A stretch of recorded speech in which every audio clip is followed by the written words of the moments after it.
Scale का उपयोग अलग है और दुरुपयोग अलग है। क्या बोल रहा हूं मैं? स्केल का उपयोग अलग है और दुरुपयोग अलग है। नापने के लिए क्या जाता है उसको बोलते हैं उपयोग। नापने के लिए क्या जाता है उसको कहते हैं उपयोग, और मारने के लिए क्या जाता है उसको कहते हैं दुरुपयोग। आपने भले स्केल से मार नहीं खाई, लेकिन मैंने तो बहुत खाई है। आपने नहीं खाई कभी? नहीं, मैंने तो खाई है। नहीं खाई? नहीं खाई आपने मार? खाई है, बहुत अच्छा।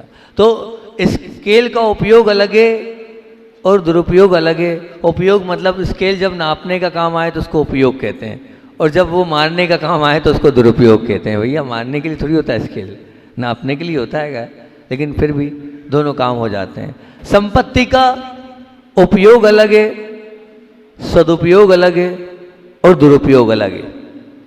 आप सबके पास संपत्ति है, नहीं है? बोलो ना, है या नहीं? असुबह नहीं है, बोलो से है, अच्छे से तो बोलो है नहीं है। और सदुपयोग भी करते हैं, है ना? संपत्ति है तो संपत्ति का सदुपयोग भी करते हैं। जब गौशाला में बात आई प्रतिमा विराजमान करना है तो सुबह सबसे पहले तैयार हुए। तो निश्चित संपत्ति का उपयोग अलग है, सदुपयोग अलग है और दुरुपयोग अलग है। जीवन व्यवहार को चलाने में जो संपत्ति हमारी व्यय हो रही है उसको कहते हैं उपयोग। क्या कहते हैं? उपयोग। और दया में, परोपकार में, भक्ति में, करुणा आदि में हमारी संपत्ति को लगाना ये कहलाता है सदुपयोग। ये आप लोग यहाँ सामग्री सजाकर लाए, आईना परिवार, श्री विद्या गुरुपासक परिवार बनकर आया, और यहाँ पर आकर ऐसी थोड़ी इतनी महंगी महंगी सब वस्तुएं इसमें लगाई है उन्होंने। तो ये उन्होंने भक्ति कर कर अपना क्या किया? समय का और धन का सदुपयोग किया। इसको कहते हैं क्या? सदुपयोग। और अब उपयोग भी हो गया, सदुपयोग भी हो गया, और दुरुपयोग क्या है? तो बोले मौज मस्ती में, दुराचार में, व्यसन आदि में अपने इस संपदा को लगाना, ये क्या है? दुरुपयोग। उपयोग भी हो गया, दुरुपयोग भी हो गया, सदुपयोग भी। मैं आज बहुत अलग बात करने के लिए आप लोगों के बीच में एक नई प्रवचन श्रृंखला प्रारंभ कर रहा हूँ। बहुत सुंदर सा, काफ़ी 1 साल 1.5 साल पहले भाषा का बना हुआ चिंतन, भाषा में इसको टाइप करवाया था हमने, भाषा में इसको तैयार करा था हमने। भाषा के बाद अभी तक हमारा मौका ही नहीं लग पाया। हमने सोचा पिछली बार आरोन में करेंगे, तो वो आरोन में वो जो रोज वाले प्रवचन ही 70-80 हो गए, तो हमारा वो प्रवचन रखा का रखा रह गया। और जिनने मेहनत करके टाइप किया था, लिखा तो हमने ठीक है, लेकिन टाइप करके उन्होंने कहा महाराज जी आप हमसे मेहनत तो कराते हो, लेकिन कुछ हुआ ही नहीं। हमने कहा नहीं ठीक, हम बिल्कुल उस प्रवचन को करेंगे। और अब आती है बात मन की। मन के विषय में सोचो तो कहा जा सकता है कि मन का सदुपयोग कम से कम होता है। कितना होता है? बहुत कम होता है मन का सदुपयोग, आप देखना। और मन का उपयोग उससे थोड़ा बहुत ज़्यादा हो जाता है। आप मन का उपयोग कर रहे हैं, निश्चित 24 घंटे करते ही रहते हैं, थोड़ा ज़्यादा हो जाता है। परंतु मन का दुरुपयोग अमर्यादित है। आपके पास आपका जो मन है, उस मन का दुरुपयोग अमर्यादित का मतलब समझ रहे? मर्यादा ही नहीं, इतना आप अपने मन का दुरुपयोग कर रहे हो। बस मैं आपको आपके मन की आज बात करने के लिए आपके बीच में अच्छी बात को रख रहा हूँ कि आपके पास आपका मन है। अब आप उस मन का क्या कर रहे हो? उसका उपयोग कर रहे हो, दुरुपयोग कर रहे हो या सदुपयोग कर रहे हो? बोलो क्या कर रहे हो? क्या कर रहे हो? मन का उपयोग कर रहे हो, दुरुपयोग कर रहे हो कि सदुपयोग कर रहे हो? दोनों कर रहे हैं। उपयोग भी कर रहे हैं, दुरुपयोग भी कर रहे हैं, और सदुपयोग कर रहे हो। थोड़ा थोड़ा सदुपयोग कर रहे हो। बस मैं यही चाहता हूँ, वो जो आपको मन मिला है उस मन का सदुपयोग करना आपको सिखा दूँ। हम सबके पास मन है, लेकिन हम उस मन का सदुपयोग कर लेंगे तो निश्चित मान के चलना हम अपने जीवन में बहुत कुछ प्राप्त कर सकते हैं। और वही मन सद्गति और दुर्गति, यही मन सद्गति और दुर्गति दोनों को आमंत्रण देने की वो अगम्य क्षमता, वो शक्ति हमारे मन के पास है। बस अब उस मन को हम क्या करें, टेकल कर लें। क्या कर लें? टेकल कर लें। टेकल मतलब समझते क्या होता है? बोलो। मैनेज कर लो। अगर हमने टेकल माइंड, क्या करना है? Tackle mind. पिछली बार हमने आपके बीच में प्रवचन कौन सा किया था? बेस्ट फैमिली का किया था ना? बेस्ट फैमिली का भी किया था और गुड नेचर का भी किया था। गुड नेचर भी किया था। अब इस जो प्रवचन है ये हमने टेकल माइंड, मतलब बस अपने मन को हमें टेकल करना है। और मन को टेकल करना कोई बहुत बड़ी बात नहीं है। अगर हम बहुत अच्छे से और अपने आप को बिल्कुल सब तरह के विषयों से बचाते हुए अपने मन को रखेंगे तो हम अपने मन को टेकल भी कर लेंगे। तो टेकल माइंड की स्पेलिंग क्या है? TACKLE,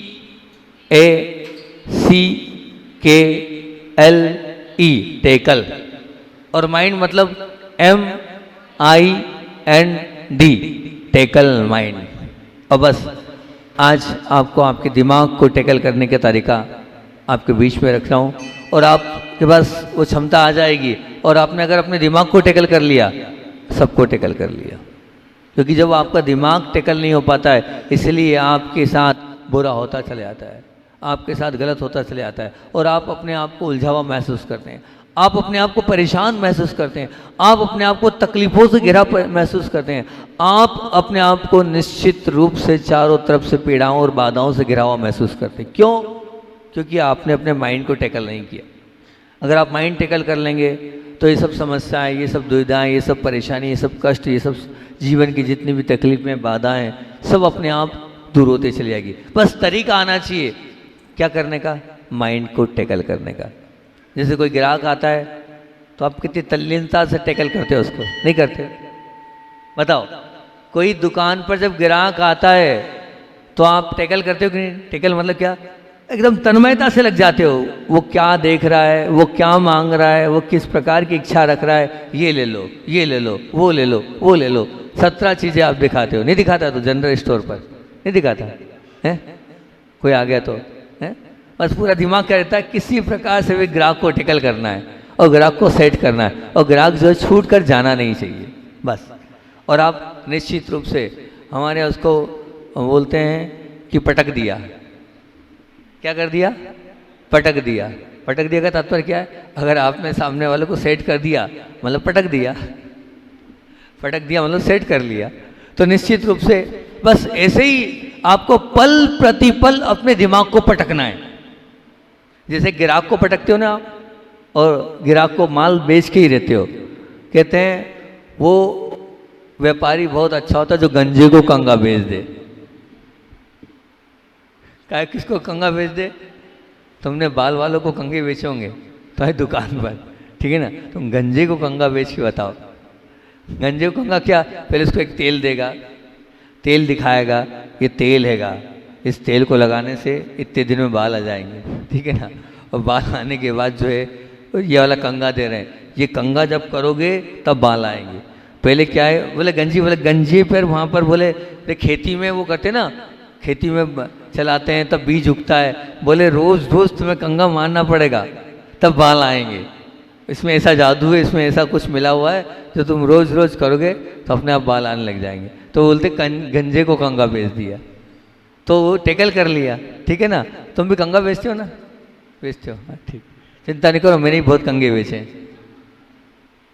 जो तुम्हारा काम था वही मेरा काम था।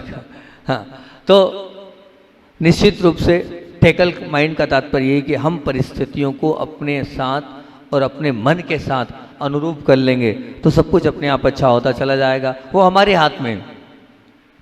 ध्यान रखना, मन किसका? आपका कि सामने वाले का? बोलो ना, मन किसका? आपका है कि सामने वाले का है? मन मेरा। जब मन मेरा तो टैकल मुझे करना है कि उसको करना है? किसको करना है? देखो, जब मन मेरा है तो मन भी मुझे ही टैकल करना पड़ेगा, कोई दूसरा टैकल करने वाला नहीं है। उसको सही दिशा और दशा देने वाला मैं स्वयं हूँ। वो मन मेरा है और मेरे अधीन चलेगा, मुझे चलाना सीखना होगा। ध्यान रखना, एक बच्चा गाड़ी चलाता है तो सीखता है, ऐसे ही हमारा मन एक गाड़ी के समान है और हम उसके ड्राइवर हैं। हमारा मन एक गाड़ी है, एक वाहन है, उस वाहन पर हमें ड्राइविंग करना है और ऐसी ड्राइविंग करना है जिस ड्राइविंग के माध्यम से निश्चित रूप से मन को हम अपने अनुरूप चलाएं। लेकिन होता क्या है पता है? किसके अनुरूप चल रहे हैं? आप बताओ, आप मन के अनुरूप चल रहे हो कि मन आपको अनुरूप अपने अनुरूप चला रहा है? बोलो। अब हो ये रहा है कि मन आपको टेकल कर रहा है। मन किसको टेकल कर रहा है? आपको टेकल कर रहा है। लेकिन टेकल किसको करना चाहिए? आपको मन को टेकल करना चाहिए। लेकिन उल्टा हो रहा है, हो ये रहा है कि मन आपको टेकल कर रहा है। नहीं, आज हम सीखेंगे, हम अपने मन को टेकल करना सीखेंगे। इसलिए और मन को टेकल कर कर अपने आप के जीवन को अच्छा बनाएंगे, अपने जीवन की उन उत्कृष्टताओं को प्राप्त करते जाएंगे और अपने जीवन की सब बुराइयां, सब कमियां, सब कुछ ऐसी चीज़ें जो दोष से भरा हमारा जीवन है, वो आप क्या मान रहे हो? आपके अंदर जो दोष हैं, आपके अंदर जो कमियां हैं, आपके अंदर जो बहुत सारी नहीं होनी चीज़ें वो हैं, वो किस कारण से? किसके कारण से? बताओ, बताओ ना। मन के कारण, और किसी के कारण नहीं है। आपके पास जो आपका मन है, उस मन के कारण ही आपके जीवन में बहुत सारे दोष और बहुत सारी कमियां घर कर गई है। और ऐसा मत मानना कि आपको कुछ आता है, या आप दिखने में बहुत अच्छे हैं, या आप बोलने में बहुत अच्छे हैं, या कुछ ऐसी कोई अच्छी क्वालिटीज़ हैं तो आपके अंदर कमियां ना हो। नहीं, बहुत सारी कमियां और बहुत सारे अंदर ऐसे दोष आपके अंदर भरे हुए हैं। उन कमियों को और उन दोषों को हमें दूर करने के लिए हमें किसी पे काम नहीं करना है। आप दूसरों पे काम करना बंद कर दो, सिर्फ अपने मन पर काम करना प्रारंभ कर दो। जब आप अपने मन पर काम करना प्रारंभ करोगे और मन के को अपने अनुसार चलाना प्रारंभ कर दोगे तो सच कह रहा हूँ, आप एक विजेता और एक विनर बन जाओगे। आपने सब कुछ जीता है,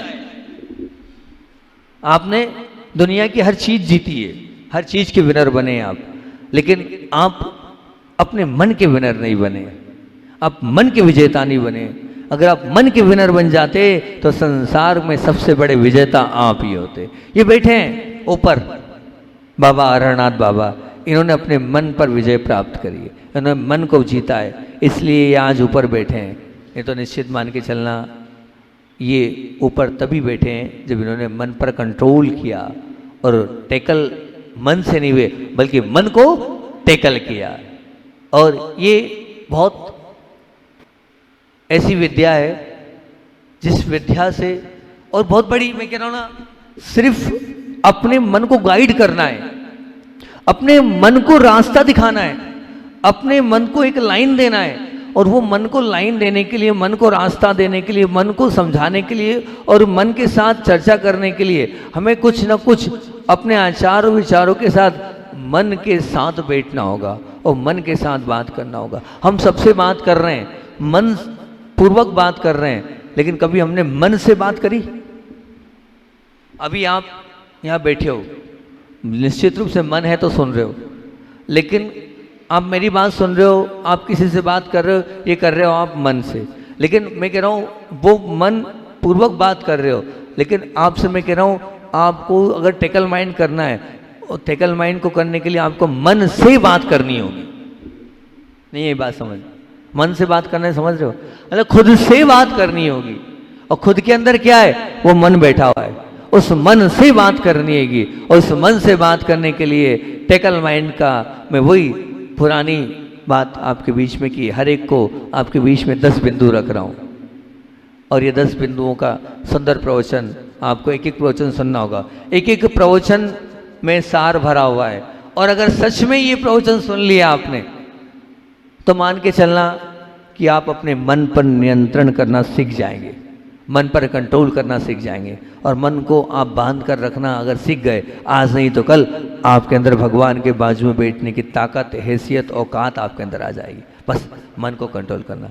जो लोग नहीं भी आ पाए उन तक मेरी प्रवचनों को पहुंचाना, क्योंकि एक साधक के काम का प्रवचन है, तो एक बच्चे के काम का प्रवचन है, तो एक जो स्टूडेंट लाइफ जी रहा है उसके काम का भी ये प्रवचन है, तो एक जो घर गृहस्थी में जी रहा है उसके, हर व्यक्ति के पास मन है, और बस उस मन को चलाने की पद्धति, उस मन को चलाने का सिद्धांत, उस मन को चलाने की क्रिया प्रक्रिया आप लोगों के बीच में रख रहा हूँ। तो मैं तो चाह रहा हूँ ये जो मेरे मन पर कंट्रोल करने वाले प्रवचन है आप सब तक पहुँचाना, ताकि सब मन विजेता बनकर और अपने आप को जीत कर भगवान के बाजू में बैठे। भगवान के बाजू बैठने की सामर्थ्य उन सब के पास आए, और उन सब के पास ये सब बिंदु जो आप लोगों के लिए जो टेकल माइंड में 10 बिंदु आप लोगों के बीच में दे रहा हूँ, ये बिंदु ऐसे मैंने कहा ना, सदगति को दुर्गति, एक होती सदगति और दूसरी होती दुर्गति, दोनों का आमंत्रण देने की ताकत किसके पास है? अगम्य शक्ति किसके पास है? हमारे मन के पास है। हम चाहें तो सदगति के पात्र बन सकते हैं और हम ही दुर्गति के पात्र बन सकते हैं। सदगति पाना हमारे हाथ में है और दुर्गति पाना भी हमारे हाथ में। जब दोनों हमारे हाथ में तो हम सदगति को क्यों ना चुनें? हम दुर्गति को क्यों चुन रहे हैं? हमारे पास जब सदगति पाने की क्षमता और हमारे पास जब सदगति पाने की क्वालिटी है, तो अब मैं आपसे पूछना चाहता हूँ, आप ये बताओ, आपके सामने 2 ऑप्शन, 2 रास्ते, एक है सदगति और एक है दुर्गति, कहाँ जाओगे? पीछे वालों कहाँ जाओगे? सदगति। वो बड्डन की धर्मपत्नी बड़े तेज आवाज में बोल रही पीछे से, सदगति, सदगति में जाना है, दुर्गति में नहीं जाना। पक्का? बहुत अच्छा। अगर सच में आप लोगों को सदगति में ही जाना है और सदगति के ही दर्शन करना है, तो मैं आपको सदगति में जाने का ये 10 सूत्र दे रहा हूँ। एक एक करके इन सूत्रों को खोलता चला जाऊँगा, बस आप नोट डाउन करते चलें।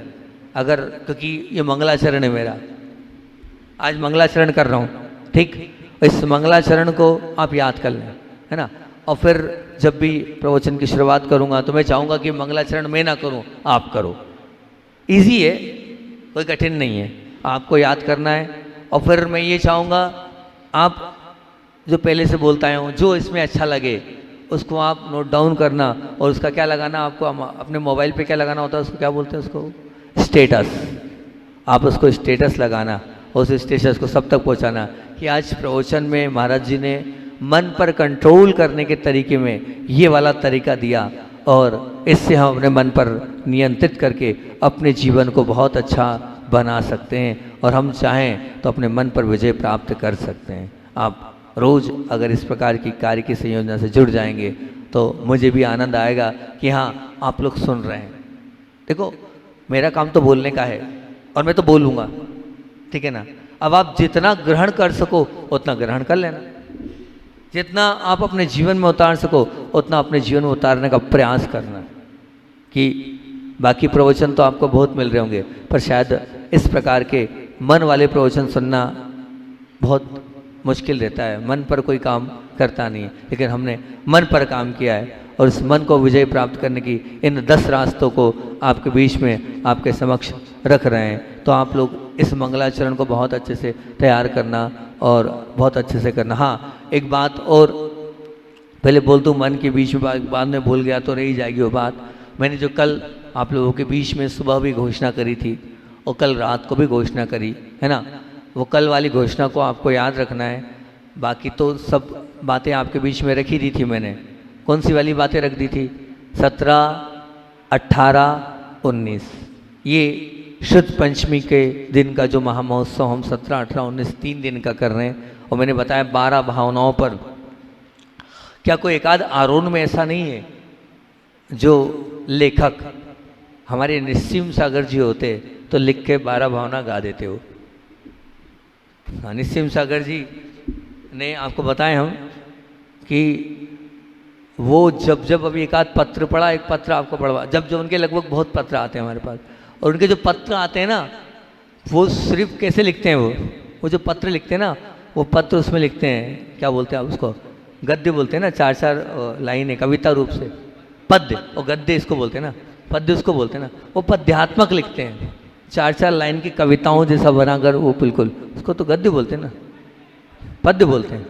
हाँ, तो हाँ पद्य बोलते हैं, गद्य उसको बोलते हैं। वो पद्य में बनाकर हमें पत्र लिखते हैं और ऐसी ऐसी बातें लिखते हैं। तो मेरी भावना है कि 12 भावनाओं में दुनिया में तो नाम आ गए, आकाश भी बताए तो बहुत सारे नाम आ गए, 12 भावनाओं के।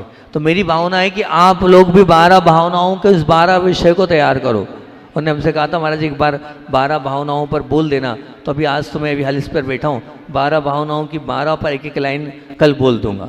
ठीक, कल आप लोग तैयारी से आना, सुनने की तैयारी से आना, तो मैं 12 भावनाओं पे बोल दूंगा, ताकि आप भी 2-2 लाइन तैयार करो, टूटी फूटी तैयार करो, नंबर लगे चाहे नहीं लगे, पर आप तैयार करके गाकर भिजवाओ वहाँ टीम के पास। रुपेश भाई, आरोही जी उसको सिलेक्ट कर दें, तो हो सकता है आपका नंबर लग जाए 12 भावनाओं में। और एक बात ध्यान रखना, अपनी स्वयं की जो चीज़ होती है उसमें अपने भाव होते हैं। आप वो 12 भावना पढ़ोगे, राजा राणा छत्रपति, वो अलग है, लेकिन स्वयं की 12 भावना को पढ़कर आप मान के अगर वो उसको गाओगे तो उसमें आपका एक एक भाव अंदर से झलकेगा। इसलिए मैं तो कह रहा हूँ कि बच्चे को वो 12 भावना अपने हिसाब से तैयार करके बनानी चाहिए। हाँ, उन 12 भावनाओं, कल आज सुनी, कल मैं उन 12 भावनाओं पे बोल दूंगा एक एक लाइन में, ये सारे, इस पर आप अपना चिंतन लिखो और 12 भावनाओं को गाओ, बजाओ और अपने आप को उसमें रमो। तो 12 भावनाओं के लिए वो तो मैंने बोला 17 तारीख के दिन कंपटीशन है। 17 तारीख को रात को जो उसको 17 तारीख की रात को कौन, ये चमक ये दमक और एक और वो मैं हूँ बाबा का सर्वेंट, इसके वो प्रमुख कलाकार 17 तारीख को रात को प्रस्तुति देने, स्पेशल दर्शन करने आ रहे, उन्हें सुन रखा होगा। तो वो 17 तारीख को आ रहे हैं। नाम क्या है उनका? व्यास, सुधीर जी व्यास। मतलब अभी आज की तारीख में बहुत बड़ी हस्ती है, छोटा मोटा व्यक्तित्व नहीं है वो, बॉलीवुड का बहुत बड़ा व्यक्तित्व है, जो ऐसा लिख रहा है, जब भी बहुत कम लिखते हैं लेकिन जो लिखते हैं वो प्रसिद्ध होता है उनका भजन, वो हर एक भजन उनके प्रसिद्ध हुए हैं और अभी तक उन्होंने वैष्णव संप्रदाय पर ही लिखे हैं। अब वो एक स्पेशल दिगंबर साधु के पास पहली बार दर्शन करने आरोन में 17 तारीख को आना है। 17 तारीख को आप उनको सुनेंगे। और जो 18 तारीख की तैयारी है, मुझे 1-2 बार और बोलना पड़ेगा, क्योंकि 18 तारीख को प्रातःकालीन की बेला में सम्यक कौमुदी नाम का ग्रंथ आज शाम तक अपने पास आ जाएगा, आप सबको दे देंगे। बहुत सुंदर ग्रंथ है, इसमें कहानियाँ हैं, कैसे व्यक्ति जैन बनता है, कैसे अजैन को जैन बनाता है, वो बहुत सुंदर कहानी आचार्य जी ने कही है। वो कहानियाँ आप लोगों के बीच में रख देंगे। और ऐसा सुनने में आया है, कमेटी के माध्यम से ऐसा रखा गया है, उसमें प्रथम इनाम वो आजकल स्कूटी चली है ना, इलेक्ट्रिक स्कूटी, वो रखी जा रही है। ठीक है ना, ऐसा सुनने में आ रहा है। कल ऐसा बोल रहे थे कि उसमें प्रथम वो स्कूटी दी जाएगी उस प्रथम इनाम में। आप सब में उसको 25-30 दिन में 200 पेज की पुस्तिका पढ़ना है। 18 तारीख को सुबह ऑब्जेक्ट सही विकल्प चुनकर आपको उसके उत्तर देना है। ठीक, पुस्तक का चार्ज 200 रुपये, 190, 100 रुपये में आपको पुस्तक मिलेगी, ताकि आपकी एंट्री भी हो जाएगी। जिसके पास पुस्तक नहीं उसको पेपर नहीं मिलेगा, पेपर उसी को मिलेगा जो पुस्तक खरीद रहा है। तो आप वहाँ नकल मार लो, क्या मतलब, पढ़ा नहीं तो क्या मतलब। जो पुस्तक लेगा, फॉर्म भरेगा, उसकी एंट्री होगी, उसी को उसका मौका दिया जाएगा। और पुस्तकों में भी जितनी पुस्तकें आ रही हैं उन सब पुस्तकों का पूरा चार्ज निधि दीदी की तरफ से है। ठीक, ये 100 रुपये उसमें जाएंगे, उसके माध्यम से आपको गाड़ी मिलेगी। गाड़ी के अलावा और भी गिफ्ट मिल सकते हैं। 18 तारीख को दोपहर को एक नाम आ गया था मुझे, अखिलेश जी की धर्मपत्नी का। 18 तारीख को दोपहर में तत्वार्थ सूत्र आपको याद करना है, और वो मुखाग्र, उसमें से मान लो 10 सिलेक्ट किए तो 10 में से 2-3 की स्लिप उठाकर फिर उनमें हम 3 पार्ट करा पाएंगे, ज़्यादा नहीं करा पाएंगे, और 3 में से 1 विनर या 2 विनर या 3 जो विनर होंगे उनको विनर देंगे। इनके प्रायोजक अभी तैयार नहीं है, आप लोग चाहें तो इनके प्रायोजक बन सकते हैं माँ जिनवाणी के। और एक शुद्ध रत्न की उपाधि से हमें सम्मानित कर रहा है, उस पर भी पूरा डिस्कस चल रहा है 18 तारीख को शाम को। जो पिछली बार के 3 विनर थे, दिव्यांश, प्रखर और अहिंसा, ये तीनों, और साथ में आपका विधान, ये चारों प्रस्तुति रात को देंगे। हाँ, उसके बाद और 19 तारीख को सुबह पूरे गायक लोग और हम, वो हमसे प्रश्न करेंगे और हम उनसे उनके उत्तर देंगे। 19 तारीख को सुबह वो रहेगा। और 19 तारीख को दोपहर में मूल, जो उसमें से 10 में से 3 या 5 सिलेक्ट होंगे, उनको 5 सिलेक्ट होंगे, उन 5 को तुरंत विषय दिया जाएगा, उनको 24 घंटे का समय दिया जाएगा कि आप लोग जाओ, बनाओ, गाओ और नई प्रस्तुति तैयार करो। अब सबको अलग अलग विषय, तुरंत नया भजन तैयार करना है, फिर उस पर कंपटीशन 19 तारीख को होगा, और 3 बजे से 5:30 तक। और फिर रात्रिकालीन में वो ध्यान के पश्चात 7-7:30 बजे उनमें से कौन जीतेगा उसकी विनरों की घोषणा रुपेश जी, आरोही जी की भी प्रस्तुति साथ में उसी दिन होगी। कहाँ पर मन बदलना है, किस स्थान पर अपने मन को क्या करना है, बदलाहट लाना है, वो बहुत ज़रूरी है। अगर हम मन को नहीं बदलेंगे तो निश्चित मान के चलना हम अपने आप को नहीं बदल पाएंगे। और हम प्रयास तो करते हैं बाहरी रूप से बदलने का, हम बाहर में दिखावा तो करते हैं और जीवन का बदलाहट नहीं, बाहरी बदलावट नहीं चाहिए, मन की बदलाहट चाहिए। और जब मन की बदलाहट आ जाती है सब कुछ अपने आप हो जाता है। इसलिए मोटिफाई इट, इट का मतलब समझ गए ना, इट में सीधे मन लिया है मैंने, ठीक। मोटिफाई इट मतलब मोटिफाई मन, अर्थात अपने मन को बदलो। फिर ले रहे हैं हम बहुत अच्छे से इंस्ट्रक्ट इट, इंस्ट्रक्ट मतलब सूचना, अपने मन को सूचना दो। आपको रोज सूचना देनी है, प्रतिदिन सूचना देनी है। आप जब जब सूचना दोगे मन आपके अनुसार चलेगा। आपको सुबह उठ के सूचना, बस बताऊंगा, बहुत अच्छा चिंतन है उसमें। क्या सूचना देनी है? भाई साहब आपको आज ये करना है, भाई साहब आपको इस प्रकार से, इस प्रकार, बिल्कुल उससे बात करके आपको उसको मार्गदर्शित करना है, उसको सूचना देनी है। जैसे एक ब्लैक बोर्ड पर आप सूचना लिखते हो ना, नहीं लिखते, सूचना लिख देते हैं ना वहाँ पर कि भैया आज महाराज जी की 6:30 बजे आगवानी है, सब लोग गौशाला में पहुँच जाना, है ना, ये सूचना दी। नहीं दे संजीव ने दी होगी ना सूचना, दी। तो ऐसे ही आपको ये सूचना है, तो यहाँ वो इंटरेस्ट इट, तो मन को सूचित करना है, कहाँ कैसे कब अपन बताएंगे, कब कैसे सूचना देना है। और फिर उसके बाद एन, एन है नेग्लेक्ट इट। नेग्लेक्ट मतलब उपेक्षा, मन की उपेक्षा करो। कहाँ पर मन की उपेक्षा करना है वो बता देंगे कि यहाँ मन कितना ही कुछ बोले, आपको मन की नहीं सुनना।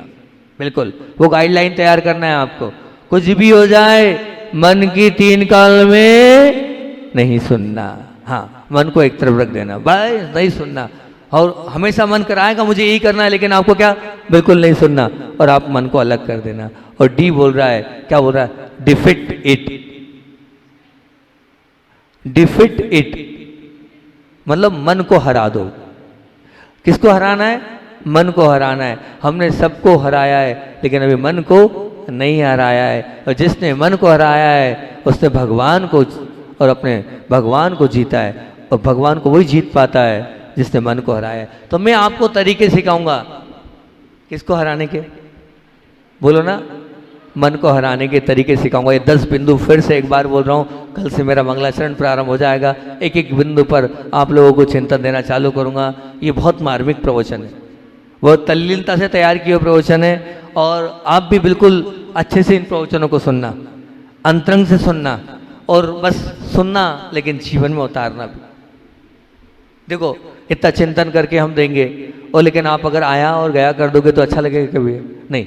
अपने जीवन को परिवर्तित करने के लिए, अपने जीवन को महान बनाने के लिए आपको इन प्रवचनों को बहुत अच्छे से सुनना। एक बार पुनः इस मंगलाचरण को कि टर्न इट, मन को मोड़ लो, अलर्ट इट, मन को सावधान करो, और करेक्ट इट, मन को सुधार लो, और नो इट, मन को जान लो, और लिफ्ट इट, मन को ऊपर उठा लो, और एम्प्टी इट अर्थात मन को खाली करो, और मोटिफाइड मन को बदल लो, और इंस्ट्रक्टेड मन को सूचित करो, और नेग्लेक्टेड मन की उपेक्षा करो, और अंत में डिफेटेड मन को हरा दो।